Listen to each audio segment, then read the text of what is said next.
Hey, what's up? Welcome back dito sa ating channel dito sa Mobs TV.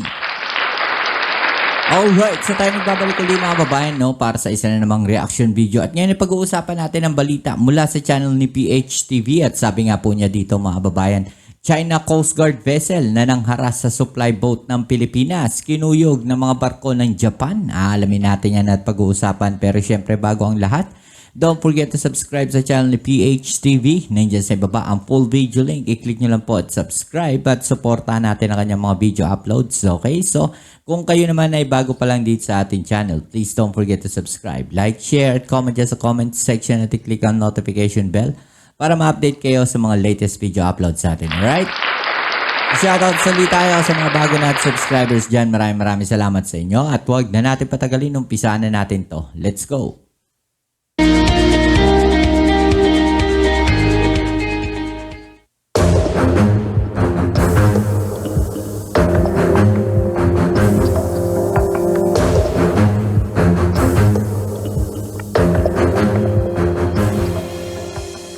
Iniulat na sinabi umano na isang source na ipapadala ng Japanese government ang isa sa pinakamalaking barko ng Japan Coast Guard na Shikishima class patrol vessel sa West Philippine Sea, partikular na sa Ayungin Shoal.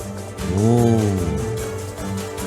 Well, kung totoo man ito mga babayan, no, sigurado manggagalaiti na naman ng China dito, no? Imagine ninyo, no, isang patrol vessel, no, ng Japanese Coast Guard ipapadala sa Pilipinas, no? Lalo na diyan po, no, sa Ayungin Shoal. At alam naman natin mataas ang tensyon diyan sa Ayungin Shoal at ayaw nga pong bitawan yan ng China mga babayan.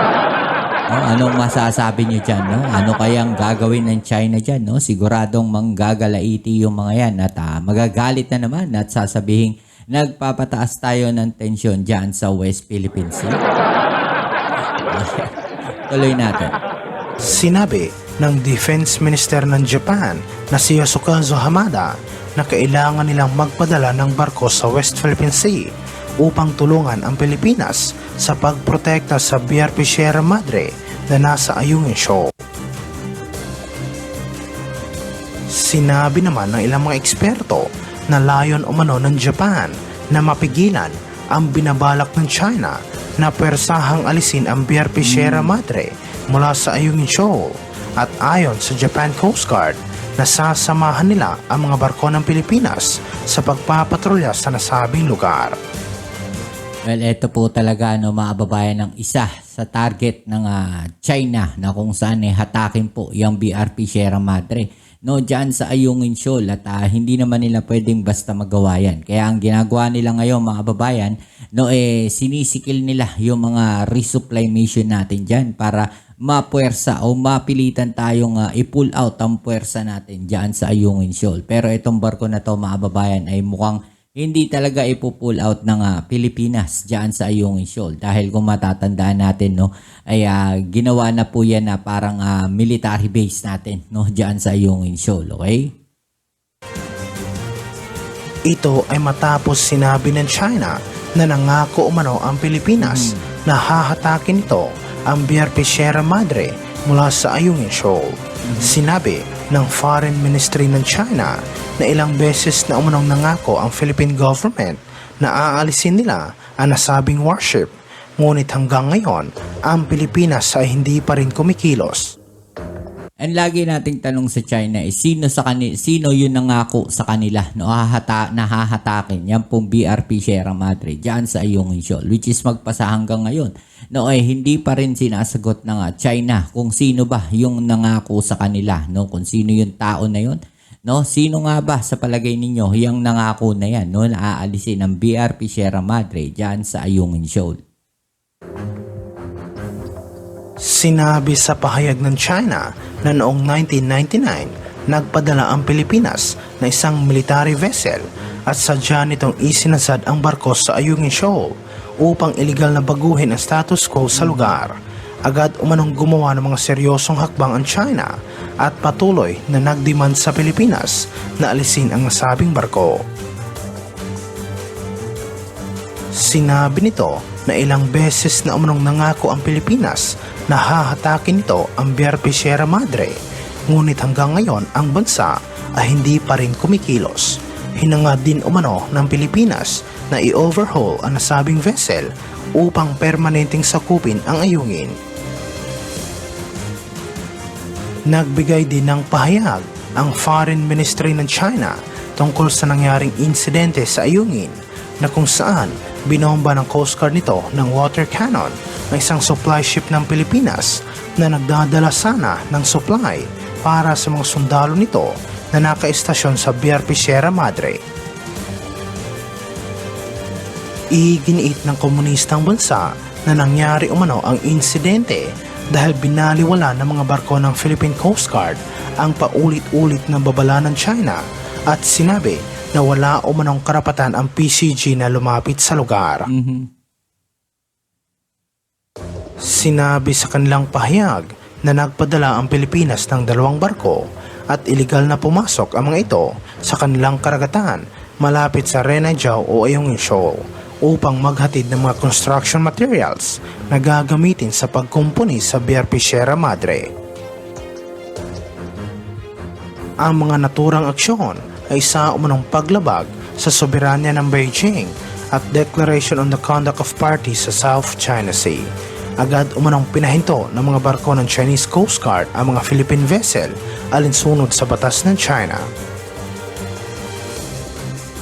Samantala, iniulat na sinabi umano na isang hindi pinangalanang opisyal ng Armed Forces of the Philippines na dapat umanong ipadala ng gobyerno ang mga taksil at traidor na Pilipino na pumapanig o kumakampi sa China. Sinabi ng opisyal na hindi umano katanggap-tanggap ang ilang mga pahayag ng mga kababayan nating Pilipino sa social media dahil imbes na magpahayag sila ng suporta sa Philippine military, mas pinapaboran pa umano ng ilang mga Pinoy ang China. Ito yung isa sa nagiging problema natin, no? Doon sa mga brainwashing ng mga pro-China na yan, mga kababayan. Yung mga propaganda na kanilang ginagawa, no? Diyan, laban po, no? Doon sa mga ginagawang aksyon natin ng Armed Forces of the Philippines dyan. At tila mas kinakampihan o pinapaboran nila yung ginagawang panghaharas ng China dyan po sa BRP Sierra Madre na mga resupply boats natin. Diba? So, napakapangit naman niya, mga kababayan. Diyan pa lang nawawala na no, yung pagkakaisa ng mga Pilipino. Pangit tignan, di ba? Ito ay matapos pumalag ang Philippine Coast Guard sa ilang mga Pilipino na di umano'y ipinagtatanggol ang ginawang agresibong aksyon ng China sa West Philippine Sea at sinabi na itinuturing ng PCG ang mga ito na traidor at hindi makabayan. Totoo naman.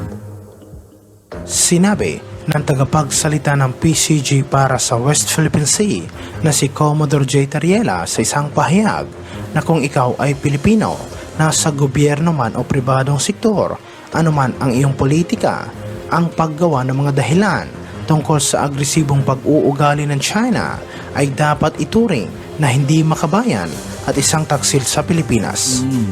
Oo, yun, no?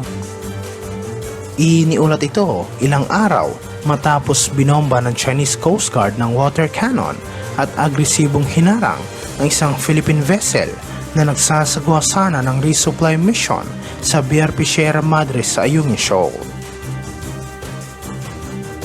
Sinabi ni Tariela ng freedom of speech ay hindi dapat gamitin sa maling paraan upang bigyang katwiran ang mga hindi makabayang aksyon sa pamamagitan ng pagiging isang mouthpiece ng komunistang bansa. Anya na sa halip dapat magkaisa ang mga Pilipino sa pagkundina sa mga ginagawang agresibo at ilegal na aksyon ng China sa West Philippine Sea. Sinabi rin niya na dapat sama-sama tayong magkaisa sa pagprotekta sa interes ng ating bansa at maghangad ng mapayapang resolusyon sa mga isyu.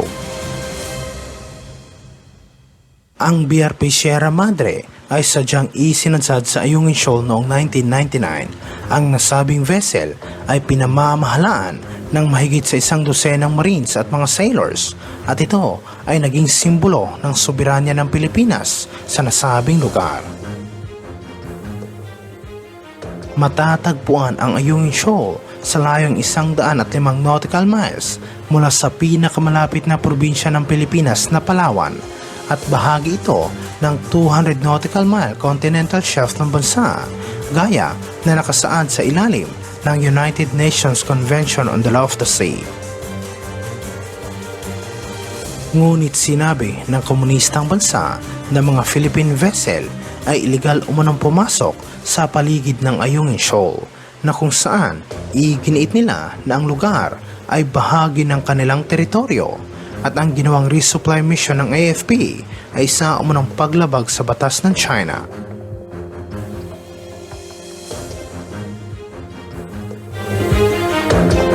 Alright, so yung mga babayan, no? Ayun, anong masasabi ninyo, no, dito sa mga naging pahayag na to ng China, no, at sa mga aksyon, no, ng China dyan po sa West Philippine Sea. Dapat na nga ba nating patulan itong mga ginagawa na to ng China, no, na pangaharas dyan sa West Philippine Sea, dyan sa mga resupply vessel po natin, no? I-comment down nyo dyan sa ibaba ang inyong mga opinion at atin yung pag-usapan, alright? So yan, muli maraming salamat sa lahat ng mga patuloy na nakasuporta dito sa ating channel, at kung bago ka pa lang, please don't forget to subscribe, like, share, at comment dyan sa comment section at i-click ang notification bell para ma-update kayo sa mga latest video uploads natin. Kita-kits tayo sa ating next video. Ito muli ang inyong Kuya Mops sa Mops TV. Peace. I'm out.